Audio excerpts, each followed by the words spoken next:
تو چاہے شعر سے سمجھ لیں یا قرآن کی آیت سے سمجھ لیں، بات تو سمجھنے کی ہے. خدا آزما رہا ہے، پھر دھمکی دے رہا ہے وَمَن يُعْرِضْ عَن ذِكْرِ رَبِّهِ. اب اس آزمائش میں جو اپنے خدا کے ذکر کو بھول گیا، جو اپنے خدا کے ذکر کو، اپنے رب کے ذکر کو بھول گیا، وَمَن يُعْرِضْ عَن ذِكْرِ رَبِّهِ يَسْلُكْهُ عَذَابًا صَعَدًا. اسے کھینچ کے لے جایا جائے گا اس عذاب کی طرف جو اوپر پہاڑی پر ہے. صعدا، وہ چڑھنے والی پہاڑی ہے. صعدا صعود سے، گرچہ صعدا کہتے ہیں، جہنم کا خاص ایک پہاڑ ہے، اسے صعد کہتے ہیں. اس پہاڑ میں ایک درہ ہے جس کو سقر کہتے ہیں. اس سقر میں جلنے والوں کی جو کیفیت ہے، جو عذاب ہے، اتنی شدت کے ساتھ ہے کہ پورا جہنم کانپ اٹھتا ہے. یوں سمجھ لیجئے کہ جہنم کا جو مرکزی عذاب ہے اس کو صعد کہتے ہیں. عذاباً صعدا. وَمَن يُعْرِضْ، جو اعراض کرے، منہ موڑ لے، عن ذکر ربہ، اپنے رب کے ذکر سے، اس کو یسلکہ عذاباً صعدا. وَأَنَّ الْمَسَاجِدَ لِلَّهِ فَلَا تَدْعُوا مَعَ اللَّهِ أَحَدًا. جنوں کی بات سنتے سنتے کہ جنہوں نے کیا باتیں کی ہیں، بعض کہتے ہیں یہ باتیں بھی جنوں سے کر رہے ہیں یا جن خدا کی بات کو بیان کر رہے ہیں. سورہ جن میں جنوں کے سوا اور کیا ملے گا؟ حالانکہ بر روایت امام جعفر صادق علیہ السلام فرماتے ہیں الآباء ثلاثۃ. آبا تین ہیں.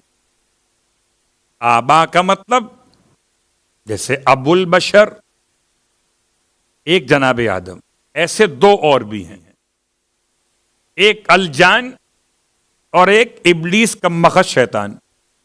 یہ تینوں ہیں، یعنی ایک جد امجد انسانوں کے، ایک جد امجد جنوں کے، اور ایک ابلیس کی اولاد میں ابلیس ان کا جد امجد. حالانکہ ابلیس اور جن ایک ہی نسل کے ہیں، مگر امام نے اس روایت میں الگ سے بیان کیا کہ ابلیس نے خدا سے اپنے لیے الگ سے اولاد مانگی. ابلیس کی بیوی کا نام حیالیہ ہے، روحا کی بیٹی ہے، روحا بیٹا ہے سلاسل کا. اب ایک جن ہے، ایک لفظ جان ہے. یہ روایت آپ چاہیں تو پڑھیں کتاب مجمع البیان میں، بر روایت امام جعفر صادق علیہ السلام پورے تذکرے بیان ہوئے کہ خدا نے بنایا ایسی آگ سے کہ جو آگ میں نہ تو حرارت تھی اور نہ ہی دھواں تھا، نہ تو گرمی تھی اور نہ دھواں تھا. اس آگ سے بنایا، نام رکھا خدا نے مارج. پھر بنائی اسی آگ سے خاتون مارجا. ان دونوں کے ملاپ سے بنا جان، اور جان سے بنا جن، اور جن سے بنا شیطان. یہ تمام باتیں. تو تاریخ میں بہت سارے مسائل ہیں کہ پھر اتنی اولادیں بڑھتی گئیں، ان کی اتنی اولادیں بڑھیں، تو کیا قوم جن میں کیا ازدواج پایا جاتا ہے؟ جواب جی، لم یطمثہن انس قبلہم ولا جان. جنت میں جو حوران جنت کا مقام اتنی پاکیزہ ہیں وہ کہ انہیں اس سے پہلے نہ کسی انسان نے مس کیا اور نہ کسی جن نے مس کیا. انسان سمجھ میں آ گیا؟ اگر جن میں یہ کوئی جذبہ نہ ہوتا مس کرنے والا سیکس کے عنوان میں، تو یہ جملہ استعمال کرنا یہاں پر مناسب کیسے ہوتا؟ جو صلاحیت انسان میں ہے وہی صلاحیت جن کے اندر بھی ہے، کہ جیسے توالد اور تناسل ہمارے یہاں ایسے ان کے یہاں بھی ہے. دوسری مثال، اور یہ مثال بہت بڑے مسئلے پر تفصیل میں جائے بغیر، جناب حضرت آدم علیہ السلام کے 3 بیٹے شروع میں، ایک کا نام حابیل، ایک کا نام قابیل، دونوں کا آپس میں اختلاف و قربانی قبول کیے جانے پر تو قابیل نے حابیل کو شہید کر دیا، اور قابیل حابیل کے بعد اب نسل آدم نہ قابیل سے چلی اور نہ حابیل سے چلی، آپ کے تیسرے بیٹے ہیبت اللہ سے چلی، جس کا نام شیس بیان کیا اور لقب ہیبت اللہ۔ تو ایک سے نسل چلی، شادیاں آپس میں کیسے ہوئیں؟ آپ کو تو معلوم ہے کہ خدا نے ایک ہی ماں باپ سے پیدا ہونے والے مرد اور عورت کو بھائی بہن قرار دیا ہے، اور بھائی بہن کا نکاح نہیں ہو سکتا، نہ ماضی میں ہو سکتا تھا نہ اب ہو سکتا ہے، پھر کیسے ممکن ہوا؟ لوگ سمجھتے ہیں شاید پہلے خدا وند عالم بیچارہ مجبور تھا تو ٹھیک ہے اوکے کر دیا کہ ابھی تو مجبوری ہے، اور جب بعد میں لوگ آ گئے تو پھر حرام کر دیا کہ اب بہن الگ بھائی الگ، لا حول ولا قوت۔ ایسا خدا انہیں مبارک ہو۔ ہمارا خدا تو کل بھی بے نیاز تھا اور آج بھی بے نیاز ہے۔ جو آدم کو مٹی سے بنا سکتا ہے وہ آدم کی پسلی نکال کے حوا کو نہیں بنائے گا۔ مٹی کم پڑ گئی، صلوات پڑھے محمد والا۔ اچھی خاصی پسلی لگی تھی آدم کے، نکال لی۔ اگر نکال کے بنایا ہوتا قبلہ تو کہاں جائیے گا؟ پھر تو آدم کے جز سے حوا کا کل بنا، تو کیا انسان کا کل اپنے جز سے نکاح کر سکتا ہے؟ نہیں کر سکتا نا، نہیں کر سکتا انسان اپنے جز سے نکاح۔ تو کیا باپ اپنی بیٹی سے نکاح کر سکتا ہے؟ جواب جی نہیں، وہ کل ہے، یہ جز ہے۔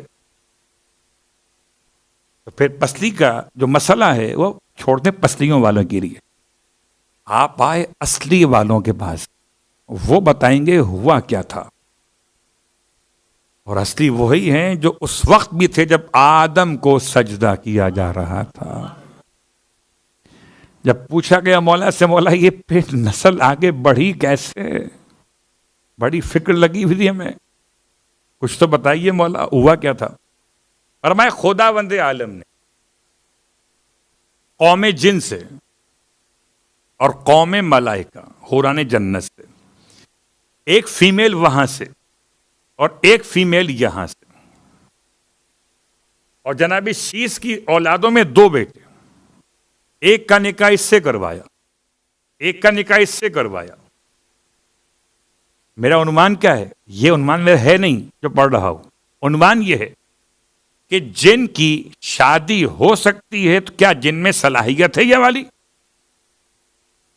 کہ توالد بھی ہو اور تناسل بھی ہو؟ جواب جی بالکل ہے۔ امام فرماتے کیونکہ قوم جن کی فیمیل میں انسان کے جیسا رحم موجود نہیں تھا، تو خدا نے پہلے اسے اس کا رحم عطا کیا کہ جس میں بچے کی ولادت کا امکان پیدا ہو جائے۔ ایسے ہی حوران جنت میں وہ آنے والی حور میں یہ رحم موجود نہیں تھا۔ اللہ اکبر، خدا نے حور کو اس قابل بنایا۔ جو خدا پہاڑ میں اونٹنی کو ایسے رکھ سکتا ہے کہ جیسے ولادت ہو رہی ہو، وہ خدا قوم جن میں اور قوم ملائکہ میں یہ رحم رکھ سکتا ہے، مگر یہ خدا نہیں کر سکتا کہ بہن کا بھائی سے نکاح جائے۔ صلوات پڑھے محمد علیہ۔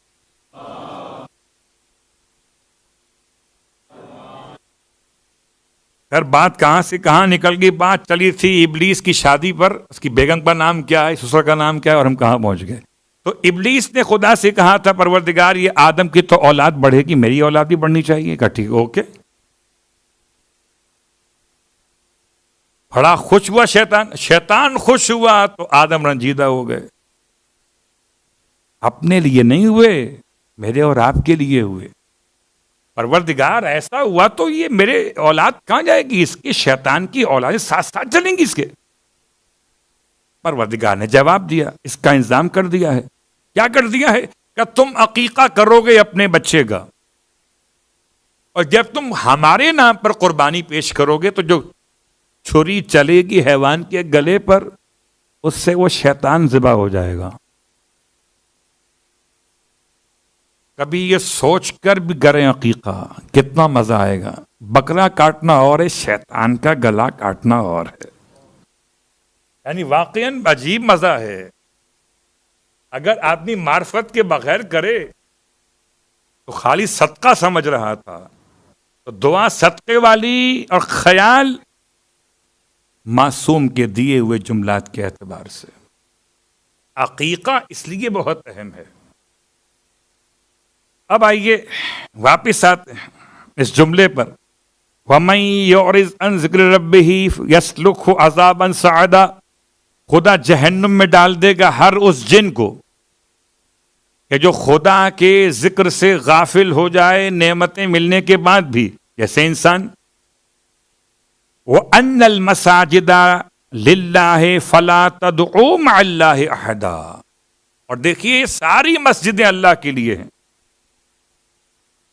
ساری مسجدیں اللہ کے لیے۔ فَلَا تَدْعُوا مَعَ اللَّهِ أَحَدًا، خبردار اللہ کے ساتھ کسی کو بھی مت پکارنا۔ یہ ترجمہ میں نے کیا جو آپ کے اور ہمارے درمیان بہت مشہور ترجمہ ہے۔ اب آئیے غور کرتے ہیں کہ یہاں مساجد سے مراد کیا ہے۔ مساجد جمع ہے مسجد کی، اس کے 3 تفسیری اقوال ملیں گے۔ ایک، اس کا مطلب ہر عبادت خانہ، ہر عبادت خانہ، چاہے گرجا گھر ہو، چاہے بت خانہ ہو، چاہے خانہ کعبہ ہو، چاہے مسجد ہو۔ روئے زمین پر جتنے بھی بنائے گئے عبادت خانے، ہر عبادت خانہ صرف اللہ کے لیے ہے، اور کسی عبادت خانے میں بھی کسی غیر خدا کی عبادت کی اجازت نہیں ہے۔ اس طرح مسجد میں اجازت نہیں ہے تو کیا گرجے میں اجازت ہے ان خدا کو ماننے کی؟ تو کیا مندر میں ہے اجازت کہ آپ اللہ کے سوا کسی اور کو مان لیں؟ نہیں۔ بات واضح ہو گئی۔ اب روئے زمین پر جتنے صومعہ بنے، جتنے کنائس بنے، جتنے جامعہ بنے، سب میں اللہ کے لیے۔ وَأَنَّ الْمَسَاجِدَ لِلَّهِ فَلَا تَدْعُوا مَعَ اللَّهِ أَحَدًا، پہلا قول تفسیر میں۔ دوسرا قول کہ اس سے مراد روئے زمین پر مسجد نہیں ہے، اس سے مراد اعضائے سجدہ ہیں، یعنی ان المساجد للہ، اعضائے سجدہ سب اللہ کے لیے ہیں، تو کسی غیر خدا کے سامنے انہیں استعمال نہ کیا جائے، کسی غیر خدا کو سجدہ نہ کیا جائے۔ اور یہ معنی سمجھ میں اس وقت آئیں گے جبکہ روایت سامنے آتی ہے۔ روایت دربار معتصم باللہ کا ہے، اور امام محمد تقی جواد علیہ الصلوۃ والسلام کی شخصیت ہے۔ اللہم صل۔ اور مسئلہ پیش آیا بہت مشہور، سب کو زبانی یاد ہوگا انشاءاللہ، لیکن چونکہ اس میں آیت کے ذیل میں آ رہا ہے تو بیان کا لازم ہے۔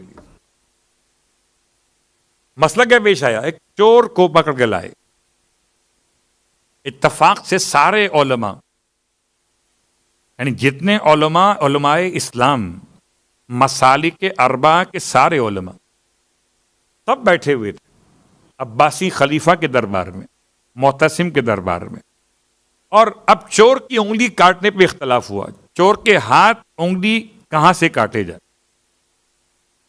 پوچھا ایک مکتب فکر کے علماء سے، آپ بتائیے آپ کا خیال کیا ہے؟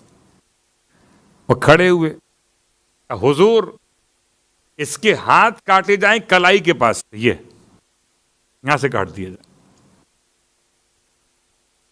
معتصم وقت کا بادشاہ ہے، خلیفہ ہے، پوچھا دلیل کیا ہے؟ دلیل ہے قرآن مجید میں تیمم کی آیت، کہ تیمم میں خدا نے کلائی تک مس کرنے کا حکم دیا، مسا کرنے کی بات کی ہے، تو آگے تیمم کو دلیل بنا کے پیش کیا۔ معتصم نے کہا ٹھیک ہے، آپ کا نظریہ ہمارے سامنے آ گیا، آپ بتائیے، آپ سے پوچھ لیا۔